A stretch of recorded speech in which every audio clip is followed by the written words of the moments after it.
Kompas Bisnis hadir ke hadapan Anda bersama saya Asri Gunawan. Saudara, mengawali Kompas Bisnis hari ini saya ingin mengucapkan selamat datang di skuad Garuda untuk Patrick Kluivert yang kemarin sudah resmi ditetapkan oleh PSSI sebagai pelatih Timnas.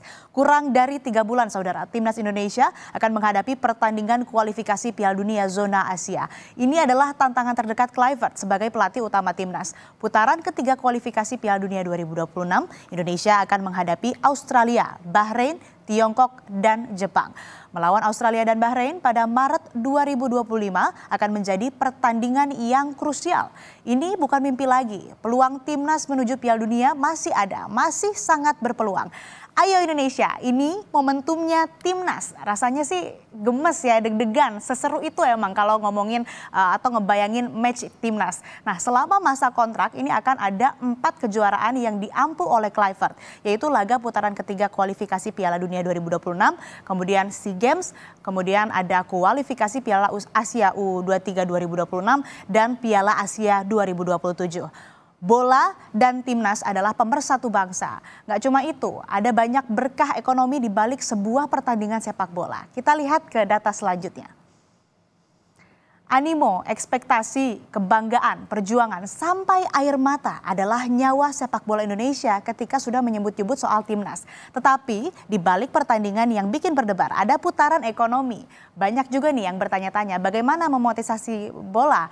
Kompas Bisnis ambil salah satu contoh data penelitian LPEM Universitas Indonesia yang mengacu pada FIFA Matchday antara Indonesia dan Argentina.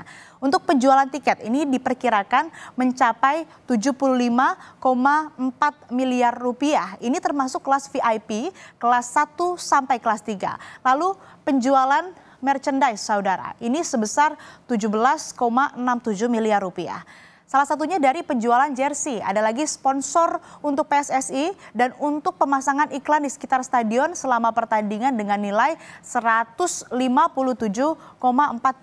miliar rupiah. Ini tidak termasuk hak siar dan iklan di TV sampai dengan 28 miliar rupiah saudara. Apa yang terjadi saat Indonesia melawan Argentina? Kita akan lihat ke data selanjutnya.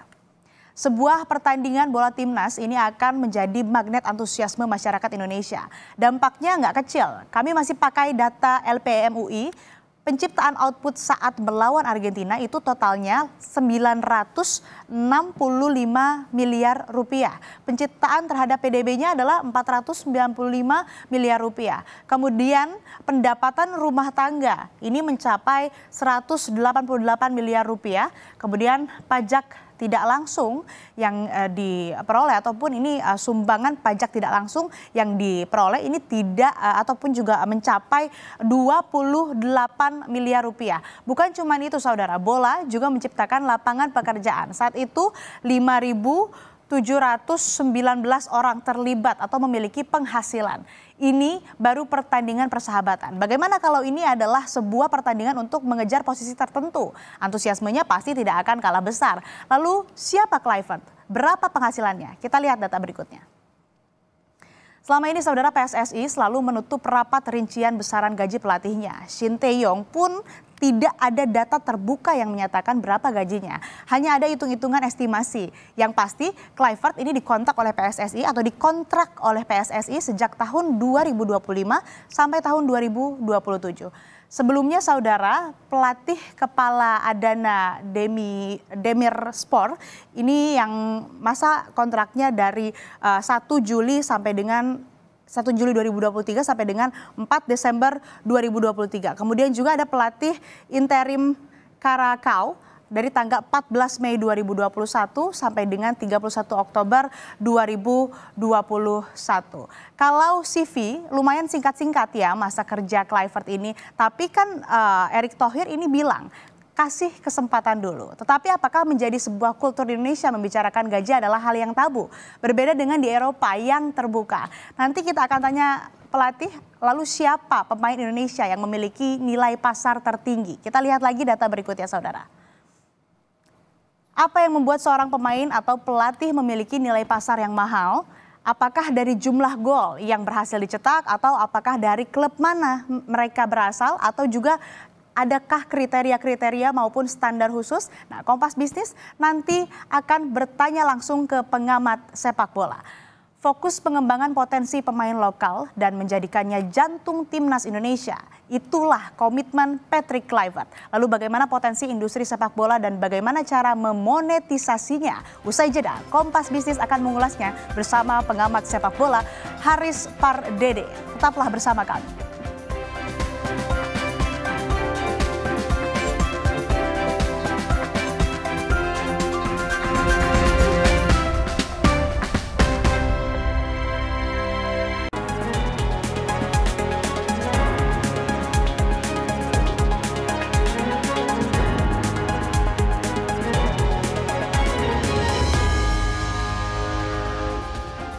Kembali di Kompas Bisnis, saudara.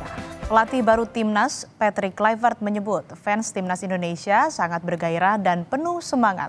Menurut Patrick, pendukung Timnas memiliki semangat yang ekstra yang tak pernah ia temui sepanjang pengalamannya sebagai pemain dan pelatih. Dia berharap supporter terus berada di belakang Timnas. Indonesian fans, what they showed me already, they have an extra passion. I played in a lot of countries and I saw a lot of passionate fans, but Indonesian fans are, an extra spice, I think, and it's good. And the players know this as well. They play for their country, so the most important thing is that all the fans are standing behind the team, what they do. Okay. And we will manage the rest.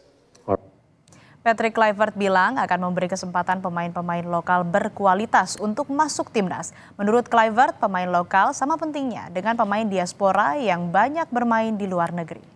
Because I think the local players are the heart of Indonesia, and the other players are of course super important. But I think we need to focus very good on the local players and check the quality of the local players, because I think that is hyper important to implement those players as well, because you want to have also the heart of Indonesia in the team.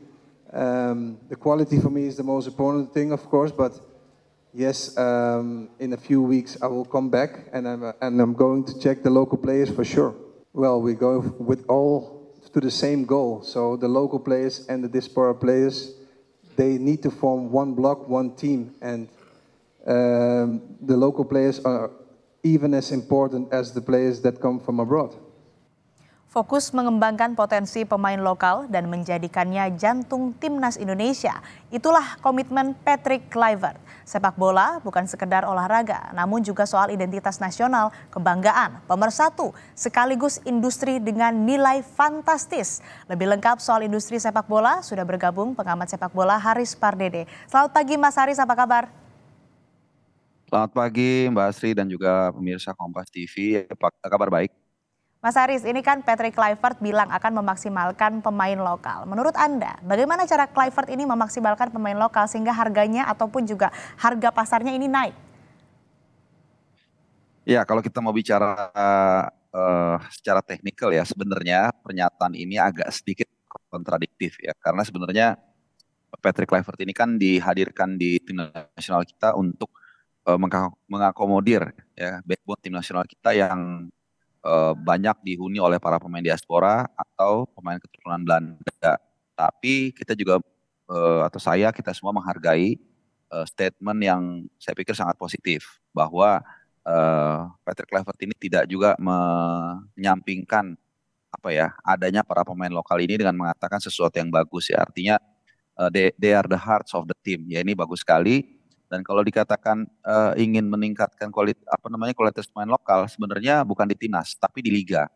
Karena di liga inilah semua, bahkan di grassroots ya, dari mulai SSB, kemudian tim nasional kelas usia dan seterusnya.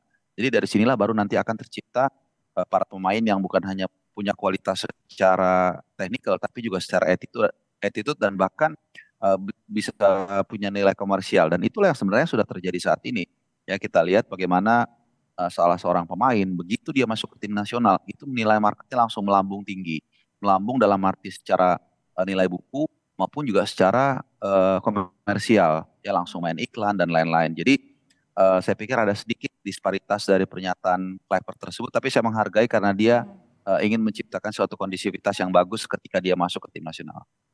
Meskipun memang yang disampaikan oleh PSSI, Kluivert ini ditugaskan untuk kemudian menaturalisasi begitu ya, ataupun juga mencari diaspora begitu untuk nantinya bisa bergabung dengan skuad Garuda. Tapi kan di sisi lain tadi juga seperti yang disebutkan, Kluivert juga bilang ingin meningkatkan bakat atau menemukan bakat-bakat begitu ya potensial di pemain timnas. Nah, kira-kira ini seperti apa cara Kluivert ini akan menemukan bakat-bakat potensial di timnas dan juga terkait dengan pemain ini sebetulnya seperti apa sih cara menentukan harga dari seorang pemain, berapa kemudian harga pasaran pemain yang berada di puncak karir, Mas Haris? Oke, ya ini satu pertanyaan dua jawaban ya. Yang pertama soal tadi mencari bakat-bakat pemain muda lah seperti itu. Itu sebenarnya bukan tugas dari pelatih kepala. Pelatih kepala itu hanya di tataran teknis, meracik strategi, kemudian juga taktik dan juga memapping lawan. Itu kalau tugas pelatih kepala. Tapi kalau tugas untuk bagaimana mengembangkan pemain muda, meningkatkan animo, itu adalah tugas federasi, tugas juga bahkan Kemenpora yang menangani masalah olahraga amatir itu. Dan kalau lebih spesifik, kalau kita bicara di tubuh kepelatihan atau federasi, itu maka yang bertanggung jawab sebenarnya direktur teknik. Itu mengapa kalau kita sedikit ke belakang kan sempat nama Louis van Gaal itu mencuat untuk menjadi atau mengisi posisi direktur teknik. Cuman atau di luar negeri biasanya sporting director. Cuman karena memang usia beliau sudah menginjak 73, kemudian dia juga baru saja menjalani operasi, jadi tidak memungkinkan. Karena apa? Karena dia harus muter-muter ke Indonesia untuk melihat juga gaya bermain sepak bola misalnya di Sumatera itu berbeda dengan di Jawa berbeda dengan di Kalimantan dan seterusnya sampai ke Papua. Jadi tugasnya di situ, bagaimana untuk mencari bibit-bibit pemain muda. Nah tapi kalau tadi jawaban yang kedua dari pertanyaan Mbak Asri, soal nilai dari para pemain itu yang saya katakan tadi, untuk mengukurnya itu memang absurd ya, karena banyak intangible yang ada unsur di dalam pemain tersebut. Misalnya contoh. Saya masih ingat mungkin 20 tahun lalu ya kurang lebih 2 dekade lalu ketika David Beckham itu mau pindah ke Real Madrid. Itu yang diributkan bukan masalah teknikal, tapi masalah soal rights. Nanti kalau ada penjualan ini bagaimana 50-50 atau apa itu. Jadi apa? Pemain bola itu yang diukur bukan hanya soal teknikal, bukan soal dia banyak berapa gol. Itu core-nya iya. Tapi juga nilai komersial ini juga penting gitu. Jadi kadang-kadang sorry to say, ada pemain yang mungkin secara achievement di lapangan biasa-biasa saja, tapi kalau dia mungkin istilahnya sweetheart nation, orang suka, akhirnya banyak iklan yang datang, ya nilainya tinggi juga gitu. Jadi memang ini beriringan, cuman pada umumnya itu kan kasuistis ya. Tapi pada umumnya biasanya prestasi dia di lapangan itu akan beriringan juga dengan nilai komersial dia katakanlah untuk endorse dan lain-lain. Artinya kan popularitas ini berpengaruh terhadap nilai seorang pemain dan juga tadi kalau disebutkan cara menentukannya ini kadang absurd begitu ya kalau kata Mas Haris, tidak selalu sama, tidak ada parameter yang pastinya begitu. Nah itu kalau soal pemain, kita beralih bicara soal pelatih. Bagaimana menentukan harga ataupun juga nilai seorang pelatih dan bagaimana rekrutmennya? Apakah dilihat dari terakhir ia bermain ataupun klub mana yang terakhir ia latih begitu? Iya, sebenarnya nggak berbeda jauh ya. Jadi apa yang ada di sepak bola ini orang mungkin suka mendisparitaskan gitu ya. Sebenarnya sama aja di dunia kerja. Orang kalau di dunia kerja kan yang dilihat pasti kan backgroundnya, asal negaranya juga kadang-kadang berpengaruh. Ada inferioritas juga. Kalau pelatih asing ini cenderung bagus. Kemudian kedua juga sebelumnya dia ngelatih di mana. Sama aja di dunia kerja. Sebelumnya dia bekerja di perusahaan mana? Oh perusahaan ini. Oh kita udah langsung bisa memapping seperti apa kira-kira kualitasnya. Jadi nggak berbeda jauh. Kemudian juga achievement sama juga kan. Oh dia di perusahaan sebelumnya sukses membuat ini membuat itu. Nah pelatih juga sama. Sebelum ini dia apa? Contoh saya ajak kita untuk melihat contoh yang paling simpel aja. Sintayong ketika dia hadir di Indonesia tahun 2019 itu kan pesonanya adalah dia pernah membawa Korea Selatan mengalahkan Jerman di Piala Dunia. Sama juga seperti itu. Nah, itulah yang kadang-kadang membuat value satu pelatih itu meningkat. Dan kedua tentunya tadi itu achievement. Apakah dia memberikan sesuatu bagi negaranya, memberikan trofi bagi negaranya, itu juga menjadi pertimbangan. That's why kalau kita sedikit bicara pelatih baru kita, karena kita kan harus move on. Patrick Mm-mm. Kluivert ini secara CV sebenarnya kurang mentereng sebagai Mm. pelatih, sebagai pemain luar biasa. Ini yang usianya sudah mulai agak-agak middle pasti tahu ya bagaimana dia begitu berjaya di Ajax dan lain-lain. Tapi Mm. sebagai pelatih memang dia kurang mentereng. Ya beberapa kali dia melatih kurang sukses. Curaçao dia hanya mungkin gak sampai setahun dan lain-lain. That's why menurut informasi gajinya dia ini di bawahnya Sintayong. Sintayong. Ya walaupun walaupun itu tadi yang bridging di awal Mbak Asri mengatakan di Indonesia itu terutama agak agak absurd membicara dapur atau apa namanya dapur orang gitu, apa dapur Mm. apalagi dapur federasi. Tapi Mm. dari informasi yang sedengar kalau antara sama atau lebih rendah. Kenapa? Mungkin karena ya itu tadi CV-nya Kluivert ini sebenarnya kurang mentereng dan dia juga kemarin kan ya maaf kata ya istilahnya lagi nganggur. Sementara kalau Sintayong itu kan dia beberapa kali diperpanjang sebenarnya. Mm. 2023 akhir dia itu diperpanjang hanya 6 bulan untuk mengcover Piala Asia Senior dan juga Piala Asia U23. Tapi begitu dia achieve, kemudian dia membawa Indonesia ke round 3, itu daya taruhnya langsung besar. That's why kalau yang ngikutin bola itu tahu bagaimana kontrak dia itu hanya ditandatangani 3 hari sebelum habis. Kenapa? Karena kontraknya, karena negosiasinya lama. Kenapa? Mm. Karena ya maaf-maaf ya, Sintayong juga punya bargaining position. Saya kasih Anda loh, achievement A, B, C. Harganya naik. Jadi itu tadi, cuman kembali lagi memang dapur ini jarang dibuka oleh federasi. Bahkan FIFA pun terkenal sangat rahasia kalau berbicara soal dapur Mm. keuangan mereka. Menarik tadi Mas Haris menyebutkan bahwa memang secara CV kan memang Kluivert ini tidak begitu mentereng. Tapi apakah dampaknya kehadiran Kluivert terhadap industri bola di Indonesia ini baik atau seperti apa? Mesti diakui saat ini Pak Erick Thohir lah yang salah satu yang paling membawa perubahan signifikan ya di sepak bola kita. Jadi kalau kita lihat mulai dari beliau itu mengisi tampuk ke pemimpinan akhir 2022 kalau saya nggak salah setelah tragedi Kanjuruhan kan banyak ya terobosan-terobosan yang beliau lakukan. Kemudian akhirnya kita bisa mendatangkan Argentina itu adalah sebuah milestone yang sangat luar biasa ya. Saya masih ingat itu bulan Juni tahun 2023 dan setelah itu kemudian ada akselerasi. Jadi sebenarnya core-nya di sini. Tapi ini adalah pendekatan top bottom, ya pendekatan populis. Jadi siapapun pelatihnya, menurut saya saat ini itu tidak terlalu berpengaruh. Pada akhirnya adalah bagaimana tim ini bisa melaju sejauh mungkin dan menghadirkan harapan bagi rakyat Indonesia di tengah segala macam katakanlah himpitan hidup. Jadi kalau ini terus bisa digelorakan, popularitasnya bisa naik, otomatis itu duit akan mengalir.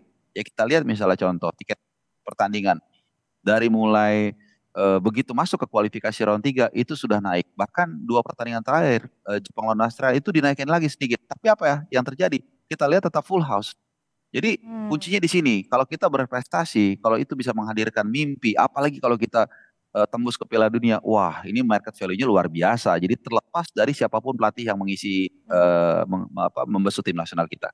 Artinya nanti performa dari timnas di bawah pelatih yang baru juga ini ada dampaknya ya terhadap industri sepak bola khususnya di dalam negeri begitu ya Mas Haris. Nah kita akan beralih soal penyelenggaraan sebuah pertandingan sepak bola. Bagaimana nih menentukan Ya. value dari sebuah pertandingan? Apa aja sih yang bisa dimonetisasi Mas Haris? Tadi sebenarnya juga teman-teman redaksi di Kompas TV juga sudah menyajikan secara lengkap ya. Tadi saya mencoba untuk mencari celahnya hampir nggak ada tadi. Hmm.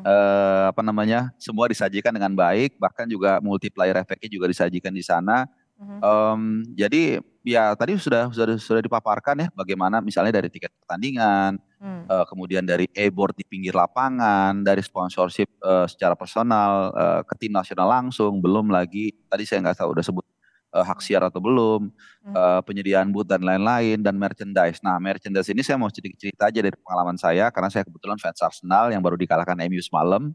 Jadi kalau misalnya kita nonton di Emirates Stadium di Arsenal itu, kalau habis pertandingan itu saya berapa kali kan nonton ya. Jadi kalau habis main, kalau menang itu biasanya armory itu penuh, rame. Jadi engagement orang, excitement orang untuk membeli merchandise itu tinggi. Tapi begitu kita atau kalah timnya itu pasti less excitement untuk membeli merchandise. Jadi memang banyak sekali unsur-unsur belum lagi kalau kita itu multiplier efeknya ya, tapi kan itu sangat-sangat teknikal.